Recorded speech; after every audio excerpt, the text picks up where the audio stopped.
Welcome back साथियों। कैसे हैं आप सभी। स्वागत है आपका आपके अपने यूट्यूब परिवार पर। मैं आपका दोस्त एक बार फिर से हाजिर हूँ एक नए सेशन में, एक नए वीडियो के साथ। दोस्तों, जैसा कि आपने थंबनेल में देख ही लिया होगा कि आज मैं थोड़ा सा अलग टॉपिक लेकर आया हूँ। आज हम पढ़ने वाले हैं कुछ ऐसी चीज़ें जिनका रिलेशन आपके एग्ज़ाम से डायरेक्टली तो नहीं है, मतलब इनडायरेक्ट तरीके से, चाहे आपके सिलेबस में ये चीज़ें हों या ना हो, तब भी यहाँ से जो क्वेश्चन आपका पूछा जाता है। क्योंकि आज हम पढ़ने वाले हैं साइबर अपराध की कुछ शब्दावली, जिनसे जो आपके क्वेश्चन लगातार पेपर में आते हैं, चाहे वो दिल्ली पुलिस का एग्जाम हो। दिल्ली पुलिस के एग्जाम में तो कंप्यूटर से क्वेश्चन आता ही है। जिसने भी दिल्ली पुलिस का एग्जाम दिया है उनको देख कर ही पता चल जाएगा कि ये कितनी काम की चीज़ें हैं। और यूपी एसआई की जो परीक्षा हुई है, जो भी मेरे भाई यूपी एसआई का पेपर देने जाएंगे मार्च में, तो कंप्यूटर का जो बेसिक क्वेश्चन है, तो वहाँ भी आपसे ये क्वेश्चन पूछा जाता है साइबर अपराध से। और यूपी पुलिस कांस्टेबल में भी पिछली बार कंप्यूटर से क्वेश्चन पूछे गए थे। तो अगर आप 10 मिनट तक इस वीडियो में साथ मेरे रहते हैं तो 2 नंबर का क्वेश्चन तो मैं आपको इसमें से फंसवा ही दूंगा, ऐसा मेरा आपसे वादा है। तो देखेंगे, ये बेसिक क्वेश्चन है, हमें बेसिक नॉलेज इसकी होनी भी चाहिए, भले ही इसका रेशन हमारे एग्जाम से ना हो। जबकि ये तो आपके एग्जाम में आता है, तो आपको इन चीज़ों के बारे में ज़रूर पता होना चाहिए।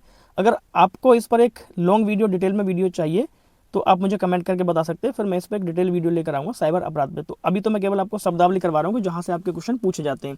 जैसे आपने देखा होगा स्क्रीन पे, डाटा डिडलिंग क्या है, ऐसे क्वेश्चन कर देगा। लॉजिक बम किसे कहते हैं, ट्रोजन हॉर्स क्या है, की लॉगर्स क्या होते हैं, साइबर मानहानि क्या होती है, पोर्नोग्राफी क्या है। तो यहाँ से सारी चीज़ें जो ही बेहद इंपॉर्टेंट रहने वाली हैं आपके लिए और आपके एग्जाम के लिए। तो 2 नंबर आपके यहाँ से पक्के होने वाले हैं। तो चलिए शुरू करते हैं हम आज का अपना वीडियो। तो सबसे पहले बात कर लेते हैं थोड़ा साइबर अपराध की परिभाषा की, आखिर साइबर अपराध होता क्या है और ये कैसे होता है। ठीक है, तो किस किस प्रकार का साइबर अपराध हमारे साथ हो सकता है। जैसे इसमें परिचय में लिखा हुआ है, साइबर अपराध ऐसे गैर कानूनी कार्य हैं जिनमें कंप्यूटर एवं इंटरनेट नेटवर्क का प्रयोग एक साधन अथवा लक्ष्य अथवा दोनों के रूप में किया जाता है। यानी साइबर अपराध ऐसे गैर कानूनी काम होते हैं जिनमें कंप्यूटर और इंटरनेट का उपयोग किया जाता है। ठीक है, उनको एक साधन बनाते हैं या उनका एक लक्ष्य होता है या दोनों के रूप में किया जाता है, जिससे वो साइबर अपराध को अंजाम देते हैं। जैसे साइबर अपराधियों द्वारा इंटरनेट के माध्यम से सूचनाओं की चोरी की जाती है, पासवर्ड की चोरी, जुआ खेलना, जालसाजी, आर्थिक अपराध, अवैध वसूली या अवैध वस्तुओं की खरीदारी, ठीक है, दुष्प्रचार आदि। इस प्रकार के जो अपराध इसमें किए जाते हैं। इसके लिए क्या किया गवर्नमेंट ने, इस परिप्रेक्ष्य में सरकार ने एक नया कानून बनाया जिसे सूचना प्रौद्योगिकी अधिनियम 2000 के नाम से जाना जाता है। ठीक है, सूचना प्रौद्योगिकी अधिनियम 2000 के नाम से इसको जाना जाता है। तो ये साइबर अपराध की श्रेणी में आते हैं। तो अब थोड़ा सा देख लेते हैं इनकी शब्दावली, जहां से आपके क्वेश्चन एग्जाम में सीधे डायरेक्ट क्वेश्चन रखे जाते हैं। जैसे मैं बात करूं, साइबर अपराध को 2 भागों में विभाजित किया गया है। उसका पहला भाग तो है ऐसे अपराध जिनमें कंप्यूटर को लक्ष्य के रूप में प्रयोग किया जाता है, और दूसरा है ऐसे अपराध जिनमें कंप्यूटर को एक हथियार की तरह प्रयोग किया जाता है। ठीक है, तो सबसे पहले हम पढ़ेंगे टाइप 1 को कि इसमें क्या होता है। तो साइबर अपराध के मुख्य प्रकार, यानी कंप्यूटर को लक्ष्य यानी टारगेट बनाकर किए गए अपराध। कौन कौन से अपराध होते हैं जो कंप्यूटर को एक टारगेट के रूप में सेट करके अपराध किए जाते हैं। नंबर 1 जहाँ पे लिखा हुआ हैकिंग। ठीक है, हैकिंग से आप सभी वाकिफ़ हैं। अगर वाकिफ़ नहीं है तो आपने नाम तो सुना होगा कि उसका कंप्यूटर हैक हो गया है या मोबाइल हैक हो गया है। तो ये सारी चीज़ें आपने पहले से सुन रखी हैं। तो हैकिंग क्या होता है और क्या इसके पीछे का कारण है। जैसे हैकिंग है, हैकिंग में होता है दरअसल पासवर्ड चोरी हो जाती है, डेटा आदि को बिना अनुमति के बदल दिया जाता है। ठीक है, अगर आपका सिस्टम हैक कर लिया किसी ने, तो आपका पासवर्ड चोरी कर लेगा, वो आपका जो डाटा है उसको अपने पास ट्रांसफ़र कर लेगा, तो कुछ भी कर सकता है आपकी बिना अनुमति के, तो वो कहलाता है हैकिंग। ऐसे ही ईमेल बॉम्बिंग किसे कहते हैं।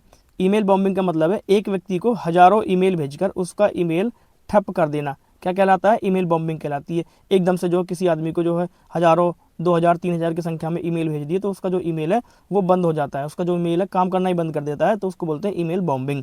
ठीक है, एकदम से घने सारे, यानी बहुत सारे हजारों की मात्रा में ईमेल उसको भेज दिए। उसके बाद बात करते हैं साइबर स्टॉकिंग पर।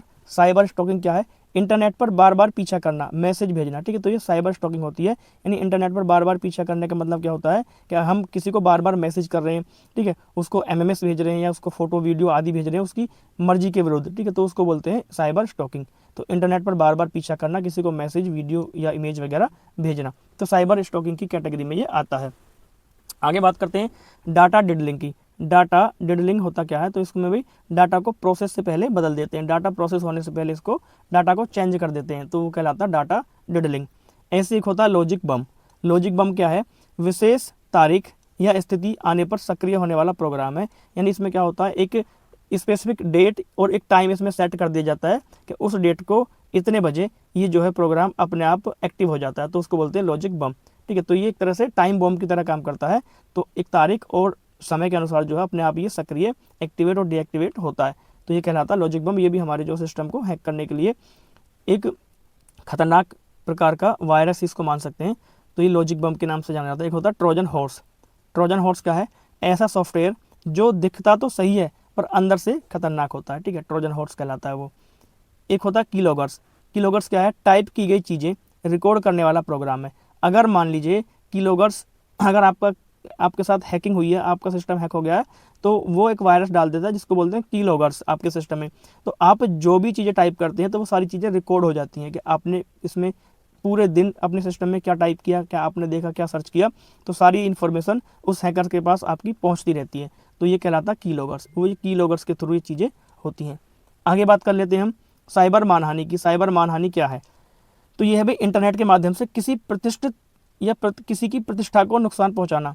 ठीक है, साइबर मानहानि कहलाता है इंटरनेट के माध्यम से किसी की प्रतिष्ठा को नुकसान पहुंचाना, यानी ऐसा कार्य करना, ठीक है, जो उसका जो मान सम्मान है उसको ठेस पहुंचे, उसको हानि पहुंचे उसकी, या तो कोई इमेज, फेक इमेज, ठीक है, बनाकर वायरल कर देना या कुछ ऐसा काम कर देना जिससे जो उसको नुकसान हो। ठीक है, तो वो कहलाता है साइबर मानहानि।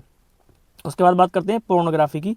पोर्नोग्राफी में अश्लील कंटेंट के माध्यम से अपराध करना। ठीक है, जो अश्लील कंटेंट होता है उसके माध्यम से किसी अपराध को अंजाम देना पोर्नोग्राफी कहलाता है। या किसी का जो मतलब अश्लील वीडियो रिकॉर्ड करना, किसी का अश्लील फोटो क्लिक करना, किसी को भेजना, इंटरनेट पर डालना, तो सारा सब क्या कहलाता है? पोर्नोग्राफी के अंतर्गत आता है और उसमें सजा का प्रावधान भी है। आगे बात कर लेते हैं हम। इसके बाद बात करते हैं कंप्यूटर को हथियार बनाकर किए गए अपराध, यानी कंप्यूटर को हथियार की तरह प्रयोग करके, जो है वेपन की तरह प्रयोग करके अपराध किए जाते हैं। कौन कौन से अपराध हैं? जैसे सबसे पहले देखते हैं हम स्पैम ईमेल। स्पैम ईमेल क्या होता है? अनचाहे मेल जो नुकसानदायक होते हैं, यानी ये आपके मोबाइल में या आपके सिस्टम में आपकी मर्जी के बिना एंटर कर जाते हैं। आपकी मर्जी के बिना एंटर कर जाते हैं। जैसे ही हम इन पर क्लिक करते हैं तो हमारे सिस्टम में ये फैल जाते हैं, उसको हैक कर देते हैं, उसकी स्पीड को स्लो कर देते हैं, डाटा लीक कर देते हैं। तो ये बहुत सारे काम करते हैं। तो इनको बोलते हैं स्पैम ईमेल। हमारी मर्जी के बिना ही हमारे सिस्टम में आ जाते हैं। दूसरे नंबर पर है फिशिंग। फिशिंग क्या होता है? फर्जी लिंक या मेल भेजकर किसी की जानकारी चुराना। मान लो आपको किसी ने फर्जी लिंक भेजा है कि आप इस पर क्लिक करिए और आपको ये इनाम मिलेगा, या आपको अगर ये इस पर क्लिक करते हैं तो आपका जो भी चीज़ है वो वायरल हो जाएगी, या कुछ भी करके आपको लालच देंगे। तो वो क्या करेंगे? तो आपको भेजेंगे, आप जैसे उन पर क्लिक करोगे तो सीधा वो आपकी जानकारी को दूसरे सिस्टम में ट्रांसफ़र कर देंगे। तो उसको बोलते हैं फिशिंग। तो ये डायरेक्टली क्वेश्चन पूछा जाता है, फिशिंग का मतलब क्या है? तो ऑप्शन दे देगा 4। तो इसका मतलब क्या होता है? फर्जी लिंक या मेल भेजकर किसी की जानकारी को चुराना फिशिंग कहलाता है। उसके बाद बात करते हैं वायरस फैलाना। वायरस फैलाना क्या होता है? हानिकारक सॉफ्टवेयर भेजना, किसी को हानिकारक सॉफ्टवेयर भेजना, किसी के सिस्टम में सॉफ्टवेयर को सेंड करना, उसके सिस्टम में एंटर करना, वो वायरस फैल जाता है। जैसे उस पर क्लिक करोगे तो जो वायरस है पूरे सिस्टम को हैक कर लेता है। तो इसको बोलते हैं वायरस फैलाना। सॉफ्टवेयर पायरेसी क्या होती है? सॉफ्टवेयर पायरेसी जो है नकली सॉफ्टवेयर बनाकर उसको बेचना, ये सॉफ्टवेयर पायरेसी के अंतर्गत आता है। ये भी एक साइबर अपराध की श्रेणी में आता है कि आपने फेक सॉफ्टवेयर बनाया, नकली सॉफ्टवेयर बनाकर किसी को बेच दिया है, तो ये क्या है? साइबर अपराध की श्रेणी में आता है। आगे बात करते हैं फर्जी बैंक कॉल या ईमेल भेजना किसी को बैंक जानकारी चुराने के लिए। मान लो आपके पास कहीं से कॉल आती है फर्जी कॉल के मैं बैंक से बात कर रहा हूँ और इस तरह से आपका जो अकाउंट है वो सील होने जा रहा है। तो अगर आपको अकाउंट अपना एक्टिव रखना है तो 4 नंबर का एक OTP मैं आपको भेज रहा हूँ, वो मुझे बताइए, आपका अकाउंट दोबारा से एक्टिव हो जाएगा। तो ये फर्जी कॉल आते हैं क्योंकि आप सभी को पता है, बहुत सारे एड्स भी आते रहते हैं कि बैंक जो है किसी को जो है कॉल नहीं करता, कॉल करके किसी की पर्सनल जानकारी नहीं मांगता है बैंक। तो ये फर्जी बैंक कॉल या ईमेल बताकर जो है आपसे जानकारी चुराते हैं, आपके साथ फ्रॉड करते हैं। तो इसको बोलते हैं फर्जी बैंक कॉल।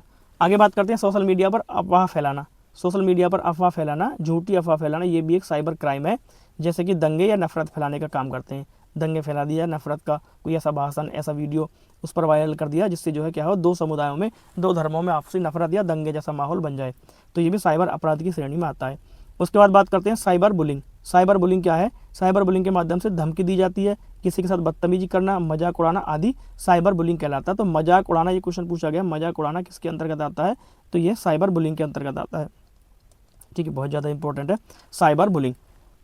वित्तीय अपराध क्या होता है? ऑनलाइन बैंकिंग, शेयर ट्रेडिंग के माध्यम से किया गया अपराध वित्तीय अपराध कहलाता है। ऑनलाइन बैंकिंग की सुविधा आपको दे रहा कोई, मान लीजिए आपसे कह रहा है कि ये ऑनलाइन बैंकिंग आप ये सारी चीज़ें जो है यहाँ पर आप शेयर कर दीजिए, या शेयर ट्रेडिंग के माध्यम से, ठीक, आदि चीज़ों के इन माध्यम से जो है वित्तीय अपराध किए जाते हैं, ठगी की जाती है। ऑनलाइन आपसे पैसा ठग लिया जाता है शेयर के माध्यम से, आपको जो है गुमराह करके कि इस तरह का जो शेयर ये खरीद लीजिए और इतने दिन में ही आपका जो है इतना पैसा बन जाएगा। तो शेयर ट्रेडिंग के माध्यम से ये वित्तीय अपराध किया जाता है। उम्मीद करता हूँ चीज़ें आप समझ पा रहे हैं अच्छे से। और लास्ट में बात करते हैं हम सलामी अटैक की। सलामी अटैक क्या है? बार बार छोटे पैसों की चोरी करना, ये सलामी अटैक कहलाता है। ये भी बहुत ज़्यादा इंपॉर्टेंट है, शब्दावली बहुत ज़्यादा। छोटे पैसे की चोरी मान लो कैसे? मान लो किसी के अकाउंट में 1 लाख रुपए हैं, ये क्या काम करते हैं? 5 रुपये चुरा लिए, तो 5 रुपये अकाउंट से निकाल लिए। आप देखोगे 5 रुपये कम हुए, आपको लगेगा हो सकता है बैंक ने कोई प्रोसेसिंग शुल्क काटा हो या कुछ भी ऐसी चीज़ है जिसने बैंक ने काटा हो, तो आप इस पर कोई प्रतिक्रिया नहीं देंगे क्योंकि 5 रुपये तो है, आप ये करके छोड़ दोगे। तो ये बहुत सारे लाखों लोगों के अकाउंटों में से जो है ये चोरी कर लेते हैं। तो इसको बोलते हैं साइबर सलामी अटैक, क्योंकि छोटा सा अमाउंट है, कोई ध्यान नहीं देता, कोई शिकायत नहीं करता, ठीक है। तो इसको बोलेंगे बार बार छोटे पैसों की चोरी कर लेना, क्या होता है? सलामी अटैक होता है। तो ये सारी चीज़ें साइबर अपराध, साइबर क्राइम की श्रेणी में आती हैं। उसके बाद आगे बात कर लेते हैं इसमें, जैसे बौद्धिक संपदा अपराध। बौद्धिक संपदा अपराध क्या है? यानी बौद्धिक संपदा, इंटेलिजेंस जो हमारा अपराध होता है, ठीक है, तो इसको बोलते हैं बौद्धिक संपदा। जैसे चोरी या कॉपीराइट, पेटेंट, ट्रेडमार्क, ठीक है, यानी आपने किसी की चीज़ जो है इंटरनेट पर पोस्ट कर दी है बिल्कुल हूबहू सेम टू सेम, तो उस पर कॉपीराइट लग जाता है, तो ये बौद्धिक संपदा की श्रेणी में आता है। किसी का पेटेंट किया हुआ कोई भी जो काम है, कोई भी जो कंटेंट है वो आपने चुरा लिया है, उसको डाल दिया है, या ट्रेडमार्क की, तो ये सारे के सारे जो हैं बौद्धिक संपदा अपराध में आते हैं। उसके बाद आता है साइबर कूटरचना। साइबर कूटरचना क्या है? दस्तावेजों की जालसाजी कंप्यूटर से करना, ठीक है, दस्तावेज जो है यानी नकली दस्तावेज बनाना, ठीक, या भेजना इंटरनेट के माध्यम से, तो साइबर कूटरचना के माध्यम में ये आता है, साइबर कूटरचना अपराध में आता है। दस्तावेजों की जालसाजी करना किसके द्वारा? कंप्यूटर से या कंप्यूटर के माध्यम से। उसके बाद बात करते हैं इंटरनेट टाइम चोरी करना। इंटरनेट का टाइम चोरी करना, जैसे इंटरनेट के संसाधनों का बिना अनुमति के उपयोग करना, तो इंटरनेट टाइम चोरी कहलाता है। बिना अनुमति की जो उपयोग करेंगे इंटरनेट के संसाधनों का, तो वो जो है एक तरह से इंटरनेट टाइम चोरी की श्रेणी में आता है और ये एक अपराध है। आगे बात कर लेते हैं अवैध वस्तुओं का विक्रय, जैसे कि ड्रग्स या हथियार ऑनलाइन बेचना, तो ये भी एक अपराध है। उसके बाद ऑनलाइन जुआ। ऑनलाइन जुआ जैसे जुए की वेबसाइट चलाकर गैर कानूनी लाभ कमाना, तो ये भी एक ऑनलाइन जुआ की श्रेणी में आता है। तो गैर कानूनी वेबसाइट नहीं चलनी चाहिए, तो ये क्या है? अपराध है, साइबर क्राइम की श्रेणी में ये आता है। तो ये थी कुछ जानकारी जो इंपॉर्टेंट थी आपके एग्जाम्स के लिए, आप सभी के लिए, ठीक है। अगर आपको इस पर अभी और जानकारी आपको लेनी है, आपको और वीडियो इस पर चाहिए डिटेल में साइबर अपराध पे, या जो जैसे कि मेरे भाई यूपीएसआई का एग्जाम अभी देने वाले हैं, तो आपको सीआरसीपी जो की धारा है, तो जैसे हमारे BNSO और BNSS ये धारा है, जैसे अब नई धारा बनी है, अगर आपको इनसे संबंधित कोई वीडियो डिटेल में आपको चाहिए तो आप मुझे कमेंट कर सकते हैं, मैं इस पर डिटेल में वीडियो जरूर लेके आऊँगा। तो मिलते हैं साथियों नेक्स्ट वीडियो में, तब तक के लिए टाटा बाय बाय।